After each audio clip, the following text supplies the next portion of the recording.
Hello everyone, जय माता दी सभी को। कैसे हैं आप लोग? माता रानी की कृपा से आप स्वस्थ होंगे, यही उम्मीद है। माता रानी हमेशा आप लोगों पे अपनी कृपा दृष्टि बनाए रखे।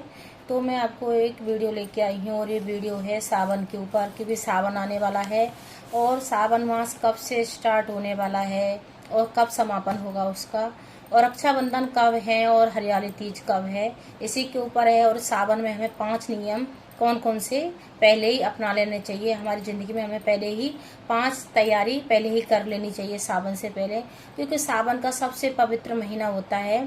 उसमें हमें क्या पूजा पाठ करनी होती है, हमें क्या क्या ध्यान रखने होते हैं हमें हमारी ज़िंदगी में। तो इसके लिए मैं इसी टॉपिक पे आपको वीडियो लेके आई हूँ। सबसे पहले सावन भोलेनाथ को सबसे प्रिय महीना होता है। जो सावन का महीना होता है सबसे पवित्र महीना होता है। तो ये सावन 11 जुलाई से स्टार्ट हो रहा है और 9 अगस्त को समाप्त होगा।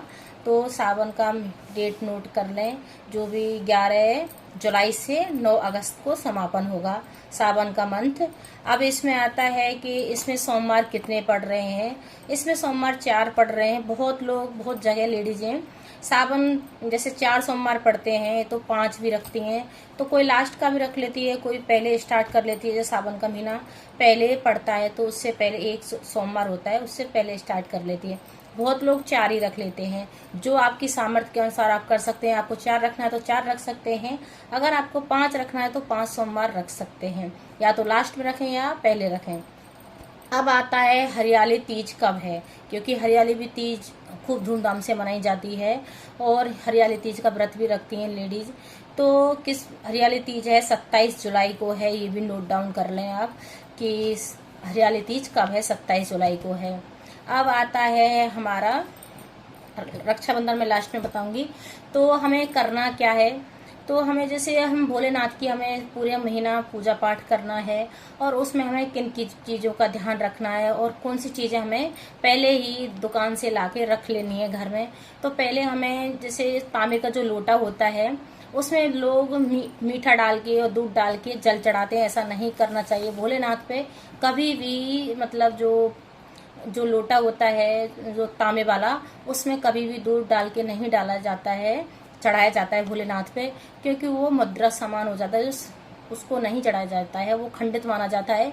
ये जो बहुत लोग चढ़ाते हैं, तो इससे अच्छा तो या तो पीतल का या स्टील का लोटा ले लें, या दूध और मीठा करके शिवलिंग पर चढ़ाने के लिए वो अलग से होता है। और तांबे का जो गंगा जल डाल के जो तांबे का लोटे में लेके जाओगे जल, वो अलग से ले लें।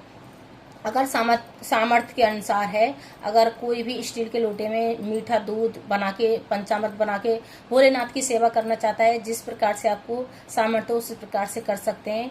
पर यही सवाल है मेरा कि मतलब जो तांबे का लोटा होता है उसमें दूध डाल के कभी भोलेनाथ पर नहीं चढ़ाया जाता है, मीठा जल डाल के। तो अब आता है कि जो सावन में हमें गंगा जल सबसे महत्वपूर्ण होता है सावन के महीने में। तो हमारे घर में जो सनातन धर्म के लोग होते हैं उनके घर में, सबके घरों में गंगा जल मिल ही जाता है। अगर नहीं है तो खरीद के रख लें, क्योंकि पूरे मंथ जितना भी सावन का महीना पड़ेगा भोलेनाथ की सेवा में हमें गंगा जल लेके ही मंदिर जाना होगा। तो हमें गंगा जल की व्यवस्था पहले ही कर लेनी है। 15 दिन रहे हैं, अब सावन स्टार्ट होने वाला है। तो ये वीडियो मैंने इतनी जल्दी इसीलिए बना ली है कि बहुत लोग नहीं कर पाते व्यवस्था, तो पहले ही कर लें। और हमें सावन में सबसे पहले जो भोलेनाथ को प्रिय है ग्रीन कलर, बहुत ज़्यादा प्रिय है हरा कलर, तो हमें चूड़ियाँ भी ला के रख लें, क्योंकि पहला जो सोमवार पड़ता है उस पे माता को चढ़ाने के लिए हमें चाहिए। तो आप माता को चढ़ाएंगे तो फिर उसमें प्रसाद रूपी अपने लिए भी आप पहनोगे हरी चूड़ी, और पूरे मंथ हरी चूड़ियाँ पहन के रखनी चाहिए हर सुहागन लेडीज को। अगर जो महिलाएं, जो भी लेडीज हैं, अगर वो चुंदरी वाली जो साड़ी ग्रीन वाली होती है, लहरिया होता है, वो भी खरीद के पहनती हैं सावन के महीने में। उससे क्या होता है कि अपने पति की लंबी आयु होती है और सौभाग्य को प्राप्त होती हैं, और सौभाग्य अखंड रहता है और घर में खुशहाली का प्रतीक होता है। तो इसलिए जो महिला वो ग्रीन कलर की साड़ी और चूड़ियों को लाके पहले ही सिलवा लें। सूट वगैरह जो भी होता है तो पहले ही सिलवा के रख लें, अगर पूरे मंथ पहनना है उनको। अगर नहीं पहनना है तो जिसके जैसे सामर्थ्य है उस हिसाब से करें। कोई ज़रूरी भी नहीं है कि हमारी सामर्थ्य नहीं है तो हमें पूरा, पर चूड़ियाँ तो हर कोई खरीद सकता है। इसमें सामर्थ्य ना सामर्थ्य नहीं देखा जाता। 40-50 रुपए की चूड़ियां हर कहीं से भी कोई भी खरीद सकता है। तो अब आता है कि हमें और क्या करना चाहिए। सबसे पहले जैसे अब भगवान को हमें भोग लगाना है, भोलेनाथ को हमने सावन में क्या क्या त्याग करना है। बहुत लोग पूरे मंथ खाना त्याग देते हैं, सिर्फ फलाहार करते हैं। तो फलाहार भी कर सकते हैं जिनको करना है। अगर नहीं करना, एक टाइम खाना भी खा सकते हैं। बहुत लोग प्याज और लहसुन का भी त्याग कर देते हैं, तो प्याज लहसुन का भी त्याग कर सकते हैं पूरे मंथ में। पर बहुत लोग ऐसे हैं जो मांस मदिरा खाते हैं, अंडा मछली जो भी कुछ खाते हैं, वो सावन के महीने में नहीं खाना चाहिए, क्योंकि सावन का महीना सबसे पवित्र महीना होता है। वो ये गलती कभी भी ना करें। और बहुत लोगों की किचन में जैसे कुछ नॉन वेज बनता है तो उसमें प्रसाद बनाते हैं भोलेनाथ के लिए, ऐसा कभी भी नहीं करना चाहिए, क्योंकि दूसरा बर्तन खरीद के लेके आ जाए मार्केट से। अगर आपको भगवान के लिए प्रसाद बनाना है तो वो लाके आप पहले ही रख लें, मतलब स्टॉक करके रख लें। ज़्यादा दिन टाइम नहीं रहा है सावन का, और सावन के महीने में हर कोई भोलेनाथ को खुश करने में लगा रहता है कि भोलेनाथ की जिस पर कृपा पड़ जाए उसकी तो बेड़ा पारी हो जाती है। तो इसी प्रकार से आप कर सकते हैं जिनको करना है। बहुत लोगों का यही सवाल होते हैं, हमें क्या नहीं करना चाहिए, क्या त्यागना चाहिए। तो मेरा तो यही है, जिसकी जैसी सामर्थ्य है उसी हिसाब से कर लेना चाहिए। बहुत लोग मंदिरों में जाते हैं शिवालय में, मतलब भोलेनाथ को नहलाने के लिए, जल चढ़ाने के लिए। बहुत लोग पार्थिव शिवलिंग का भी अपने घर में निर्माण करके भोलेनाथ पे पूजा अर्चन कर सकते हैं। और पार्थिव शिवलिंग का भी बहुत बड़ा महत्व है।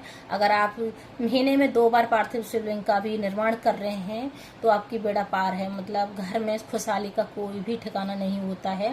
तो आप ऐसे भी कर सकते हैं। अगर पूरा महीना आपको पार्थिव शिवलिंग की पूजा करनी है तो पूरा महीना भी मिट्टी के शिवलिंग बना के आप घर में पूजन कर सकते हैं।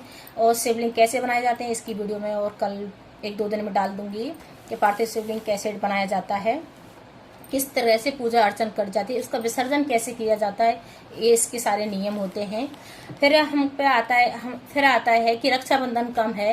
रक्षाबंधन 9 अगस्त को पड़ेगा, और उस दिन मतलब ब्रह्म मुहूर्त में ही जितना वो भद्रा लगेगी वो समापन हो जाएगी। जब सूर्योदय होगा, सूर्योदय से ही पहले भद्रा लगेगी तो वो पहले ही समापन हो जाएगी। उस दिन 5-6 घंटे से आराम से मतलब राखी बांध सकते हैं। इस टाइम कोई भी भद्रा नहीं लगेगी, पूरा दिन शुभ ही माना जाएगा। तो आप पूरे दिन राखी बांध सकते हैं 9 अगस्त को। और 9 अगस्त को ही पूर्णमासी है, समापन है सावन के महीने का अंत, मतलब समाप्त होगा उसी दिन। तो भोलेनाथ की जितनी सेवा हो जाए हम लोगों पे या सभी पे, वो कृपा पाने के लिए सभी दिन रात एक करेंगे लोग। बहुत सावन का महीना बहुत पवित्र होता है कि कांवरिया भी कांवड़ लेने जाते हैं। बहुत लोग बहुत तीर्थ यात्रा करते हैं। जो भी हम स्नान दान पुण्य जो भी करते हैं, हमारा सारा कुछ लगता है सावन के महीने में। तो सावन का महीना सबसे पवित्र है। और अगर भाई हर हर महादेव जरूर लिखना कमेंट में, सभी लोग लिखना, जिससे कोई भी वीडियो देखे वो कमेंट जरूर लिखना, शेयर लाइक जरूर करना। अगर मेरी वीडियो थोड़ी सी भी यूजफुल लगी हो तो लाइक शेयर कमेंट जरूर करें। और भाई सबको नमस्कार, और सभी मुस्कुराते रहें, स्वस्थ रहें, यही उम्मीद है। हमेशा माता रानी की कृपा सभी लोगों पे बरसे। जय हो माता रानी, हमेशा जय हो।